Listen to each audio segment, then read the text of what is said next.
Hello दोस्तों, मार्गदर्शन study power point में स्वागत है।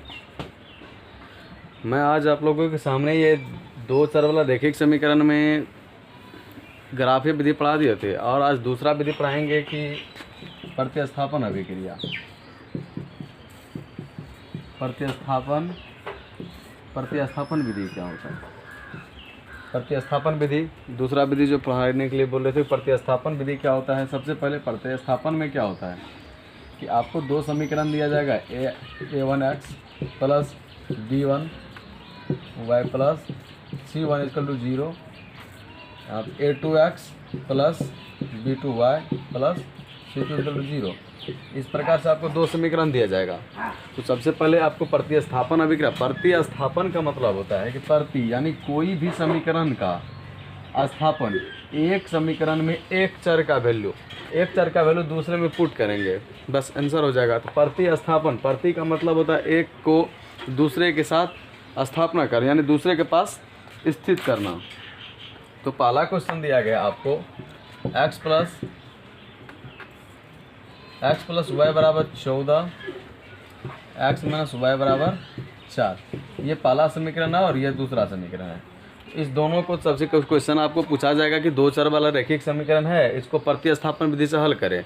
प्रतिस्थापन विधि से भी x का मान निकाला जाता है, x और y का मान निकाला जाता है। तो दोनों विधि से x और y का मान निकालेंगे। तो पहले ग्राफीय विधि पढ़ा दिए हैं, उसके बाद प्रतिस्थापन विधि पढ़ा रहे हैं। तो सबसे पहले पहला समीकरण हो या दूसरा समीकरण, किसी भी समीकरण से एक चर का मान निकाल सकते हैं। तो सबसे पहले देखेंगे दूसरे समीकरण, समीकरण 2 से। समीकरण 2 में x और x माइनस वाई बराबर 4 दिया है, x माइनस वाई बराबर 4 दिया है तो हम x बराबर निकाल सकते हैं। तो x इक्वल टू क्या हो जाएगा, 4 प्लस वाई। तो x का वैल्यू हमको मालूम हो गया कि x का वैल्यू जो है तो 4 प्लस वाई बराबर x का वैल्यू कहते हैं। तो सबसे पहले इसको तीसरा समीकरण मान लेंगे, तीसरा समीकरण मान लिए। अब ये तीसरा समीकरण को पहला में पुट करेंगे। जब दूसरे समीकरण से तीसरा समीकरण निकाला जाता है तो तीसरा समीकरण को अगर पहले समीकरण में पुट करेंगे तो इसी को प्रतिस्थापन, ये जो आपके पास निकाला गया है इसी को प्रतिस्थापन यानी ये समीकरण को क्या करेंगे, पहले समीकरण में पुट करेंगे। पहले समीकरण में पुट किसी को कहते हैं प्रतिस्थापन, एक को दूसरे स्थान में पुट करना। तो यहाँ से लिखेंगे समीकरण जो हम 3 निकाला है, समीकरण 3 को समीकरण फर्स्ट में, समीकरण पहला में रखें, समीकरण पहले समीकरण 1 में रखने पर तो जब समीकरण 3 का मान जब समीकरण 1 में रखेंगे तो यहाँ पे समीकरण पहला है x y इक्वल टू 14। यहाँ पे आपको x का वैल्यू दिया गया, तो x की जगह पे लिखेंगे 4 प्लस y, यहाँ पे y इक्वल टू 14। तो 4 प्लस y इक्वल टू 14। आपके पास 4 प्लस 2y हो जाएगा इक्वल टू 14।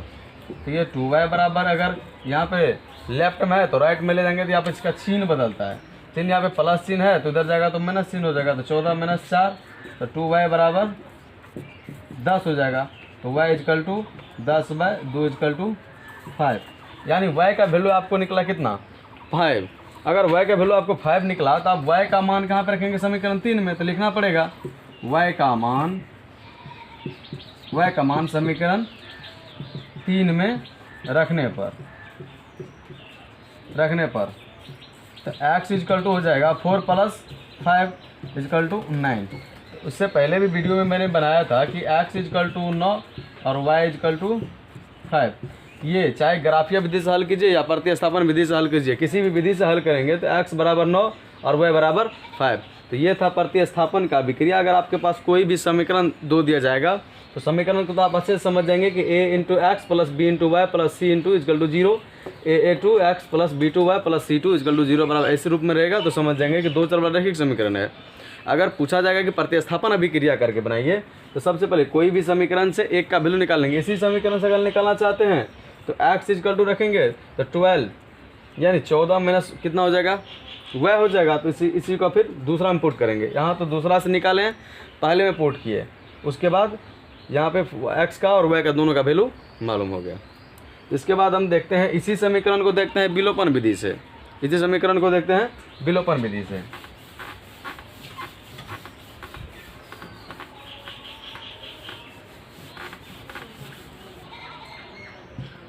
4 और 12। ये प्रतिस्थापन विधि आप लोग अगर समझ गए होंगे तो चैनल को सब्सक्राइब कीजिए। और लकले आपको सेकेंड इवनिंग टाइम में आपको मिलेगा मतलब चैप्टर बाय बुक का थ्योरी, और मॉर्निंग टाइम में ऑब्जेक्टिव कराया जाएगा जो 2021 या 22 में क्वेश्चन पूछे जाएंगे, 22 में मैट्रिक के लेवल में। तो सबसे पहले प्रतिस्थापन आप लोग पढ़ लिए, उसके बाद तीसरा पढ़ना है विलोपन विधि। विलोपन विधि, विलोपन विधि जो होता है ना, विलोपन विधि आपको इससे पता चल रहा है कि लोप हो जाना। विलोपन का मतलब क्या हो जाना, लोप कर देंगे, यानी एक को हटा देंगे। दो समीकरण है, आपको 2 4 वाला रैखिक समीकरण का मतलब होता है कि 2 4 आपके 4 मान 2 होना चाहिए। 4 मान आपके पास या तो x होगा, नहीं तो y होगा, y z कुछ भी हो सकता है। 2 होगा तो एक को हम हटा देंगे, एक को किसी भी प्रकार से काट के हटा देंगे, उसके बाद दूसरा बच जाएगा। इसी को विलोपन यानी एक को विलुप्त कर दें, यानी लुप्त कर देंगे।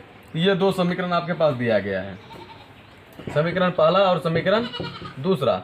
ये दोनों समीकरण में अब हम विलोपन विधि का प्रयोग करेंगे। ये पढ़ लिए, अब क्या करेंगे, विलोपन विधि का प्रयोग करेंगे। तो सबसे पहले आपके पास 2 समीकरण दिया जाएगा, चाहे बोर्ड के एग्जाम में पूछे या कहीं भी कोई भी क्वेश्चन पूछे तो उसको देख करके आसान से बनाना है, कोई भी परेशानी नहीं करना है कि क्योंकि x + y = 12 14, उसके बाद x - y = 4, तो उसको कैसे सोल्व करना है। तो देख लीजिए, सबसे पहले समीकरण 1 और 2 को देखेंगे।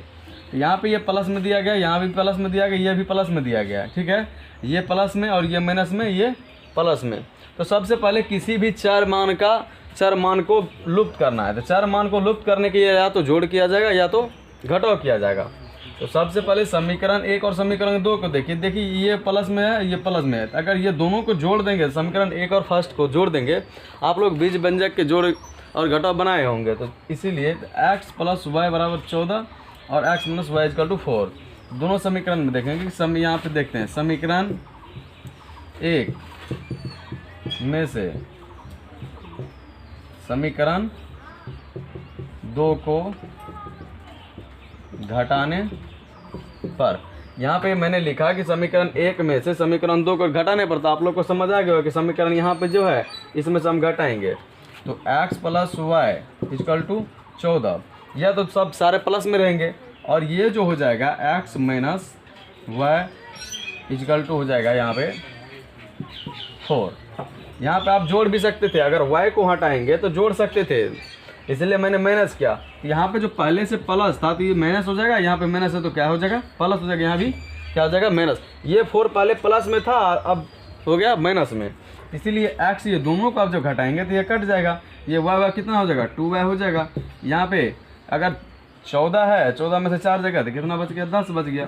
तो y = 10/2 यानी 5। ये देख लिए, सीधा एक को लुप्त कर दिया, यानी हमको क्या बचा, 2y = 10, तो y = 10/2 = 5। ये लुप्त विलोपन विधि का मतलब होता है कि लुप्त कोई भी समीकरण आपको दिया जाएगा, उसमें एक का मान चाहे जोड़ के हो, घटा करके हो या गुना करके हो, कुछ भी करके एक को ख़त्म कर देना है और एक का मान डायरेक्ट निकालना है। उसके बाद ये y का मान आप लिखेंगे, y का मान किसी भी समीकरण में रख सकते हैं। y का मान समीकरण 1 में या 2 में, किसी समीकरण 1 में रखने पर अगर y का मान समीकरण 1 में रखने हैं तो x + y = 14, x + 5 है = 14, x = 14। यहाँ पे प्लस में उधर जाएगा तो माइनस में हो जाएगा, तो बच गया 9, यानी x = 9, x = 9 और y = 5। आप ये सब यही क्वेश्चन का मैंने बनाया था कि प्रतिस्थापन विधि में भी आपको दिखा था कि x = 9 और y = 5। ये विलोपन विधि में भी बनाया, x = 9 और y = 5। तो ये इस वीडियो में मैंने प्रतिस्थापन और विलोपन विधि दोनों अच्छी तरह से समझा दिया। अगर आपको समझ आया, अगर आपको वीडियो अच्छा लगा तो लाइक कीजिए और सब्सक्राइब कीजिए, और हो सकता है दूसरों के पास भी शेयर कीजिए। आपको अच्छे, फिर मैं इससे अगले वीडियो में बनाऊंगा वज्र गुणन विधि। उसके बाद ये 2 सरल रैखिक समीकरण में थोड़ा ऑब्जेक्टिव देख लेंगे, उसके बाद अगले चैप्टर के पास जाएंगे। धन्यवाद।